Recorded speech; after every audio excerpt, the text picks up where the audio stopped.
Assalamualaikum warahmatullahi wabarakatuh.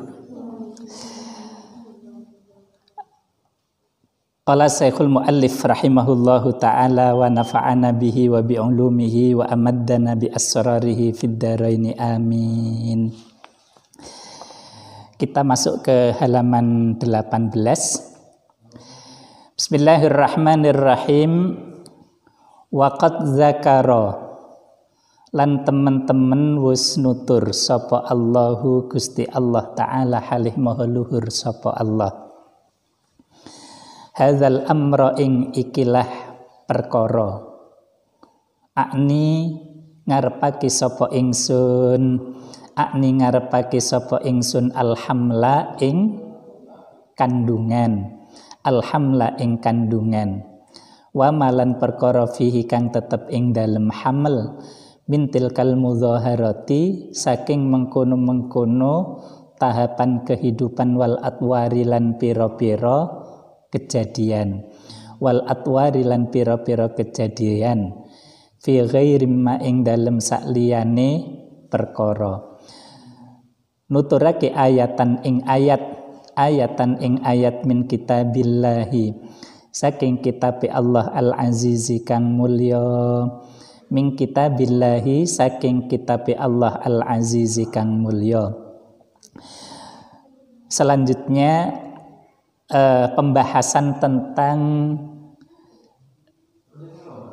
kejadian yang kedua ya dari proses perjalanan panjang kehidupan manusia adalah kehidupan di rahim gitu ya. Atau dalam hal ini adalah fi batni ummi, dalam kandungan seorang ibu, yakni kejadian proses embriologi ya, proses embriologi. Allah Subhanahu wa taala juga berbicara secara detail di dalam Al-Qur'an, surat Al-Mu'minun ayat 23 napa nggih. Ini akan disebutkan oleh Kiai Musannif wa ma fihi min tilkal mudhahara wal atwal fi ghairi ma ayatun min kitabillah. Qala dawu sapa Allah Ta'ala qala dawu sapa Allah Ta'ala wa laqad khalaqnal insana min sulalatin min tin Thumma ja'alnahu nutfatan fi qararin makin. Thumma khalaqnan nutfata 'alaqatan ila qawlihi azza min qail fatabarakallahu ahsanul khaliqin. Bismillahirrahmanirrahim. Wa laqad khalaqna lan yaktine temen-temen wis dadekake sapa ingsun al insana ing menungso. Redaksinya diawali oleh lam harfu taukid, kemudian masih ketambahan qad yang masuk kepada fi'il madhi khalaqna. Niku ya tentu penegasan yang tidak terbantahkan. Karena menggunakan dua alat taukid pengukuh. Di samping lam taukid juga qad yang masuk kepada fi'il madhi yang fungsinya adalah litahqiqil hukmi. Walaqad khalaqna lan yaktine teman-teman wis ndadekake sapa ingsun al insana ing menungso sun dadekake min sulalatin saking saripati mintinin saking tanah summa ja'alnahu nulindadekake sapa ingsun ing insan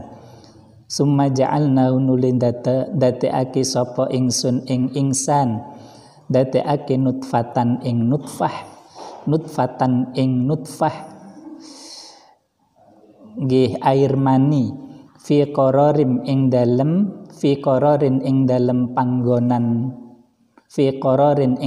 panggonan tetep makinin kang kuat atau kemudian disebut sebagai rahim. Summa khalaqna nulindadekake sapa ingsun an nutfata ing nutfah sun dadekake alaqatan ing alaqah ila qaulihi tumeka maring dawuhe Gusti Allah azza min qail azza maha luhur sapa Gusti Allah min qailin saking zat kang ngendika fatabarakallahu ahsanul khaliqin fatabaraka mongko akeh oleh gawe tambahi kebagusan mundak kebagusane sapa Allah Gusti Allah ahsanal khaliqina halih luwih bagus-bagusi zat kang nyiptakake ing pira-pira makhluk ahsanal khaliqin ing paling bagus-bagusi pira-pira ciptaan. Nah, ayat ini secara detail itu memberikan penjelasan tentang proses kejadian manusia, ya, proses kejadian manusia. Nah, dalam redaksi ini memang ada banyak hal yang saya kira juga penting dikaji secara keilmuan, yang berkaitan dengan persoalan kebahasaan, ya, berkaitan dengan persoalan kebahasaan. Ada redaksi kholakna, kata kholako berarti menciptakan. Kemudian di sana nanti ada ja'ala. Setelah ja'ala kemudian kholako lagi. Nah, memang dalam beberapa tafsir itu dijelaskan secara detail. Memang secara makna Jawa itu biasanya antara kholako ngindateake, ja'alna ngindateake. Tetapi kholako itu adalah satu kegiatan penciptaan atau menjadikan yang betul-betul memang orisinil, hak dari Allah Subhanahu wa Ta'ala. Itu biasanya redaksinya adalah menggunakan kholako. Artinya tidak ada makhluk lain pun yang bisa bertindak seperti Allah Subhanahu wa Ta'ala. Ya khalaqas samawati wal ard, zat yang menciptakan langit dan bumi. Nah, kalau ja'ala ini masih ada unsur keterlibatan dari makhluk, ya, unsur keterlibatan dari makhluk Allah Subhanahu wa Ta'ala. Coba kita lihat redaksi ayat ini. Walaqad khalaqnal insana min sulalatin min tin. Sungguh aku telah menciptakan manusia dengan bahan baku sulalatin min tin, saripati tanah. Ya, saripati tanah. Ya, saripati tanah itu ya segala hal yang sesungguhnya menjadi bagian yang kita konsumsi setiap hari, ya.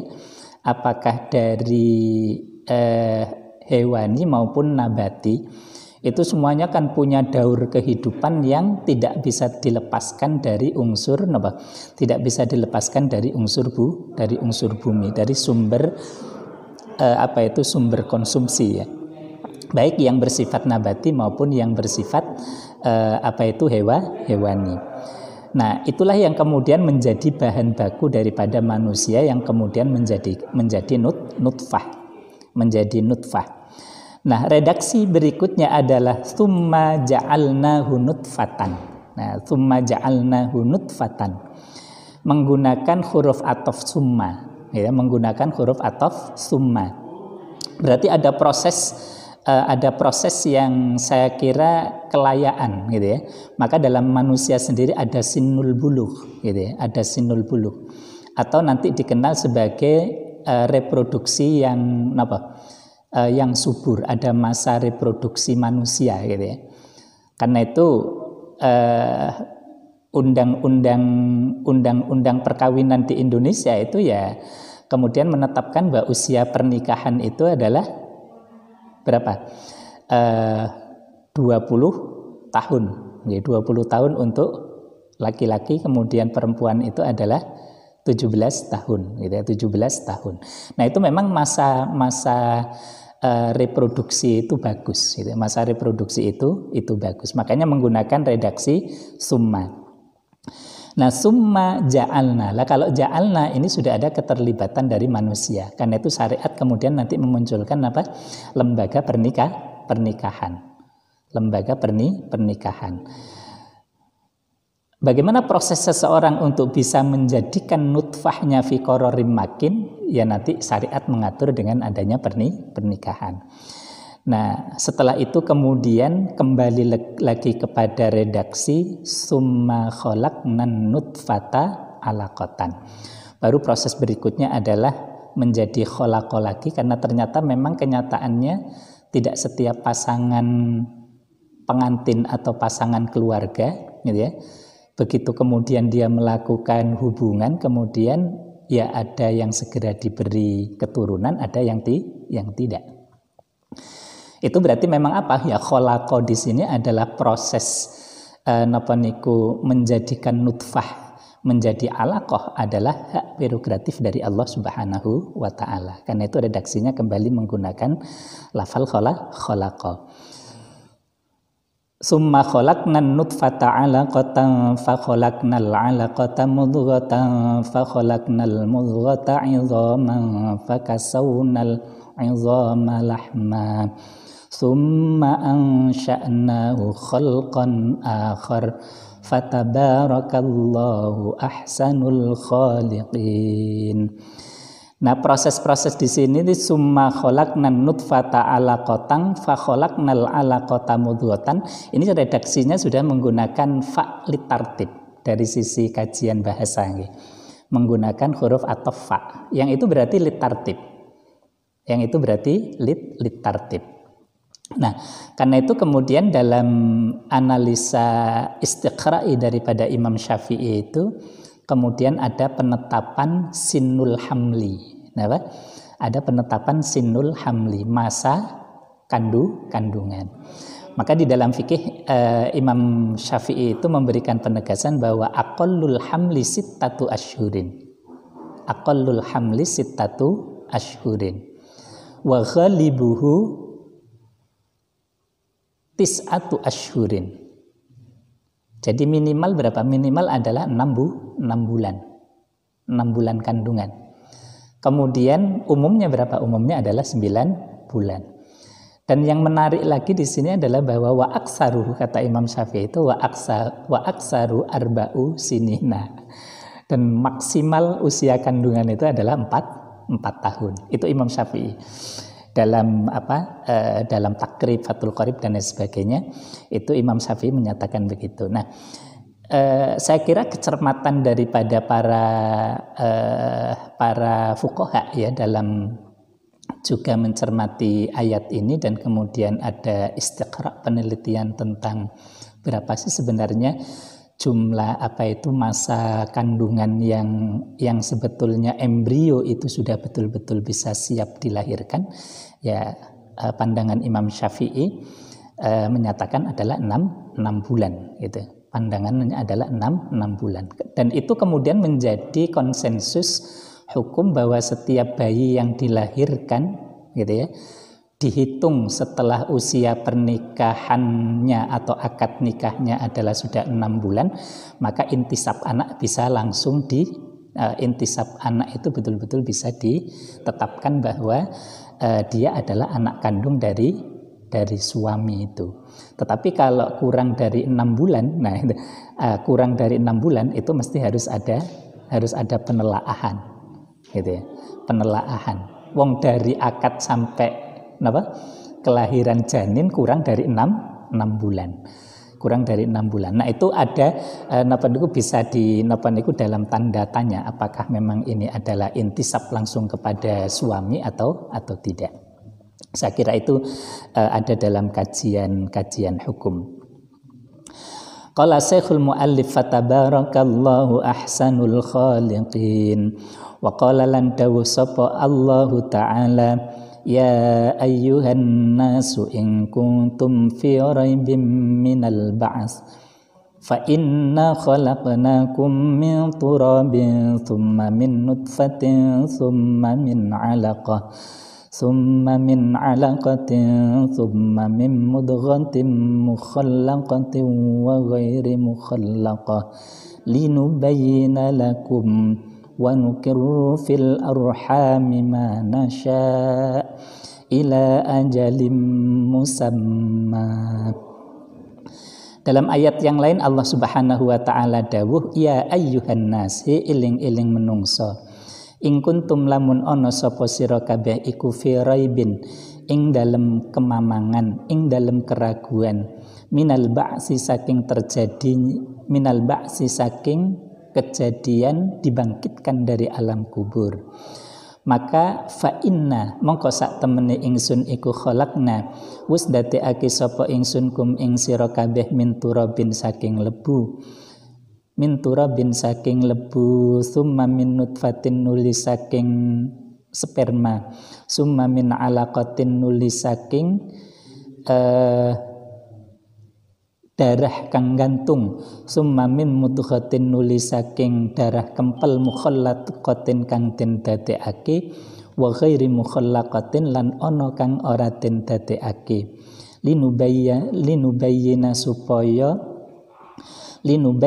supaya bisa jelasake sapa ingsun lakum maring sira kabeh, wa nukirru lan netepake sapa ingsun fil arhami ing dalem pira-pira rahim ma ing mangsa nasya'u kang ngersakake sapa ingsun ila ajalin maring waktu musamma kang den sebut. Nah, ayat yang kedua ini sekaligus menjadi argumentasi yang membantah orang-orang kafir yang menyatakan bahwa tidak mungkin ada kebangkitan di alam kubur, gitu ya. Bagaimana Tuhan menjadikan kehidupan dan kemudian bagaimana Tuhan menjadikan kehidupan dan kemudian nanti ada proses kematian dan setelah itu dibangkitkan lagi. Tapi Allah Subhanahu wa taala menegaskan bahwa in kuntum fi raibim minal ba'si, jika kalian adalah orang yang ragu bagaimana kebangkitan itu terjadi, maka Allah Subhanahu wa taala menegaskan kudrah dan iradahnya, fa inna khalaqnakum min turabin. Sesungguhnya saya menciptakan kalian semua dari debu. Maka ketika Anda sudah kembali lagi ke alam kubur dan bercampur dengan debu, maka Tuhan juga sangat mungkin untuk punya kuasa untuk kemudian membangkitkan kembali orang yang sudah mati. Nah, summa min mudghah summa min mukhallaqatin wa ghairi mukhallaqatin linubayyana lakum wa nukirra fil arham ma nasya. Nah, memang nanti dari proses kejadian itu ya ada yang kemudian berhasil sampai bayi itu lahir, ada yang gagal untuk dilahirkan, dan itu semuanya adalah berada pada wilayah kekuasaan Allah Subhanahu wa taala, sehingga Allah menyebutnya mim mudghatin mukhallaqatin wa ghairi mukhallaqah. Jadi ada yang prosesnya kemudian dilanjut oleh Allah Subhanahu wa taala, ada yang prosesnya dihentikan. Wa nukirru fil arham ma nasya. Dan seberapa lama proses itu terjadi di rahim, itu juga sesuai dengan apa yang Allah kehendaki.